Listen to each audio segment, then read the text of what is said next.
ये सारे त्यौहार हम लोग समाज बोल के काफी सालों से मनाए आ रहे हैं, मगर पिछले 1.5 साल से हम लोग देख रहे हैं कि ये जो कोरोना की महामारी है उसके कारण काफी सारे त्यौहार जो अपने हैं उनको हमें लिमिटेड स्वरूप में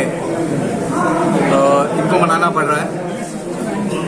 हम लोग ये जो कोरोना की महामारी है उससे लड़ रहे हैं। हमने देखा है कि पहली वेव में भी, दूसरी वेव में काफी नुकसान हुआ है। अभी तीसरी वेव जो है उसके संकेत इंडियन मेडिकल एसोसिएशन और अन्य जो जागतिक स्तर पे मेडिकल के एसोसिएशन उन्होंने जताए हैं। इसी सिलसिले में अभी जितने भी उत्सव है वो हमें सारे जो उपाय योजनाएं हैं उन्हीं के साथ बिताने हैं जरूरी है। बकरीद के सिलसिले में शासन ने कुछ परिपत्र में सूचनाएं की हैं जो आज के शांति कमेटी की मीटिंग में सबके साथ हमने डिस्कस किए हैं।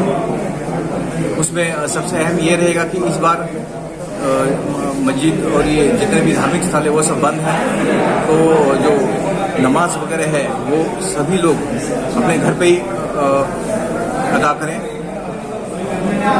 उसी के साथ जो पहले स्लॉटर हाउसेस में यानी कुर्बानी दी जाती थी वो भी स्लॉटर हाउस में भी बंधन होने के कारण लोगों ने प्रतीकात्मक रूप में भी ये करना जरूरी है।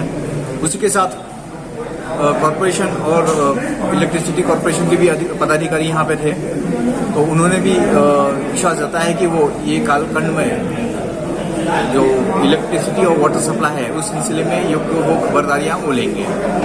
क्योंकि ये खबरदारी इसलिए ज़रूरी है कि जब हम लोग जानवर का बलि वगैरह देते हैं तो जो भी खून और इधर वहाँ से रहता है वो तुरंत वहाँ से वॉश हो जाए। इस सिलसिले में आज की मीटिंग में सब पदाधिकारी से बातचीत हुआ है।